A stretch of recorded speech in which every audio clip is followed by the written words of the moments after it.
Hello everybody, welcome back to my YouTube channel. What's a yippee ghost couple to do when their quaint New England home is outrun by trendy New Yorkers, hire freelance bio exorcists to spook the intruders, of course, as directed by Tim Burton. And it's got bonus features on it, and it's my 4K edition, so I can't wait to watch it this fall.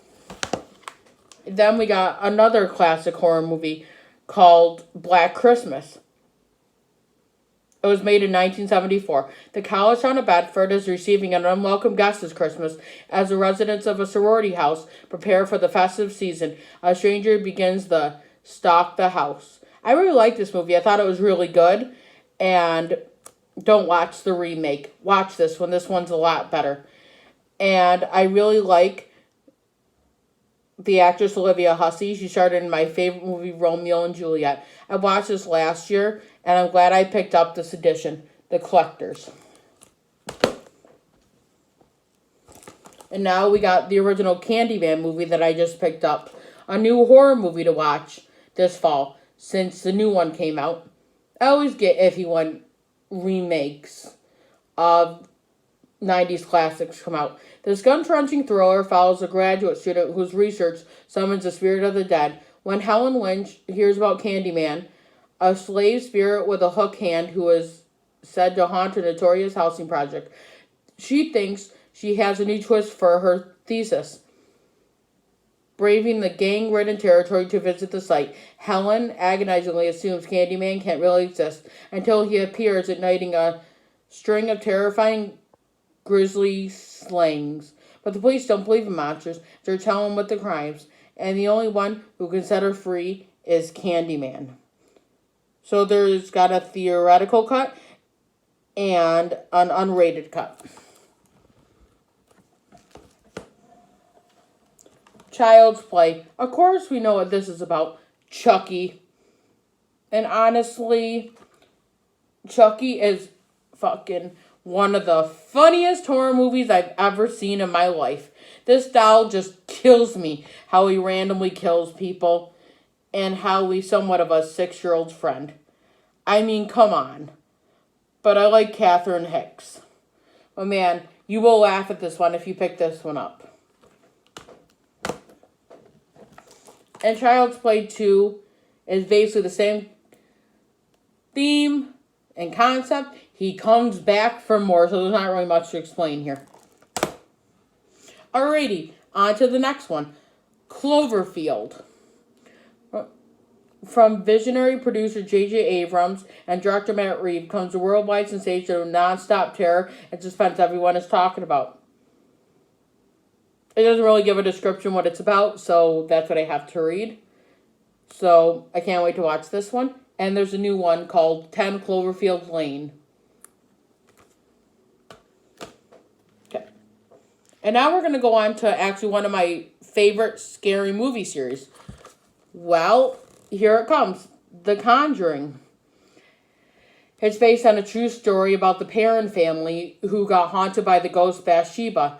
And the Warrens come to help out to relieve the presence of the spirit. Now, this one freaked me out. Oh my god, holy shit, this one is scary. So be ready for a ride of terror and suspense.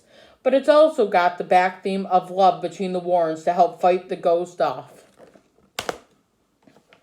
And then The Conjuring 2. And this one again is about the Warrens who help a single mother raising 4 children alone in a house plagued by malicious spirits, known as the England's Amityville. Yeah, they say true story, but it's not really a true story because she made some of the events up. But nonetheless, this one is just as scary. And then we got the first Conjuring movie to be released on 4K. We got The Conjuring 3, The Devil Made Me Do It. And I'm glad they released this one in 4K. So, it's about this little boy who got haunted by this demon. And then his brother Artie comes and says, take me. And basically he haunts Artie. And he kills someone. And then they're trying to say that he did it because he was possessed. This one is okay. Not one of my favorite Conjuring movies because it was just not as scary as the other ones. So now we're moving on to Doctor Sleep. This one is a sequel to one of my favorite books called The Shining. And is still scared by the traumatic events he occurred as a child at the Overlook. Danny faces the ghost of past when he meets Abra, a courageous teen who desperately needs his help and who possesses a powerful extrasensory ability called the Shine. And it stars Ian McGregor, Rebecca Ferguson, and it's based on one of my favorite novels by Stephen King. And I read this book twice. It's scary, and I saw this in theaters. And then another really good scary movie that I love, The Exorcist. The frightening and realistic tale of an innocent girl inhabited by a terrifying entity. Her mother's frantic resolve to save her, and two priests, one doubt-ridden, the other a rock of faith, joined in a battle. Ultimate evil always leaves viewers breathless. This greatest supernatural thriller of all time astonishes and unsettles like no other. This is also one of my favorite 70s movies, 1973. Oh my God, what a hell ride. When I first watched The Exorcism scene, it made me sick to my stomach. And that's how much it affected me, because it was about a little girl. And I praise Linda Blair for this performance. Check this out if you're not too afraid to. Firestarter. Firestarter, based on the unforgettable bestseller by esteemed horror author Stephen King, chronicles the extraordinary life of Charlene "Charlie" McGee. 8-year-old Drew Barrymore stars as a child who has the amazing abilities to start fire with just a glance. Can her psychic power and the love of her father save her from the threatening government agency, the shop which wants to control her or destroy her? Danny Torrance and her would have been an amazing couple with his psychic abilities and her psychic abilities to start fires. And starring Drew Barrymore, she was one of the best actresses of her time. And now we're hitting another classic 80s movie. Halloween, about Michael Myers, who brutally slaughtered his sister in cold blood. But for the last 15 years, town residents have rested easy, knowing that he was safely locked away in a mental hospital until tonight. Micah returns to the same quiet neighborhood to relieve his grisly murders again and again. For this is the night of evil. Tonight is Halloween. This is one of my favorite 70s horror movies, I forgot to say. It was made in 1978, and it was Jamie Lee Curtis's breakthrough performance at just 19. And she was excellent in this movie. I thought she's the one that made the movie for what it is today. Like I say, she's just excellent. This movie is not as scary as some of the ones I mentioned on my list, but if you have time and you've seen the movie, please watch the commentary with the director and Jamie Lee, because she's freaking hysterical.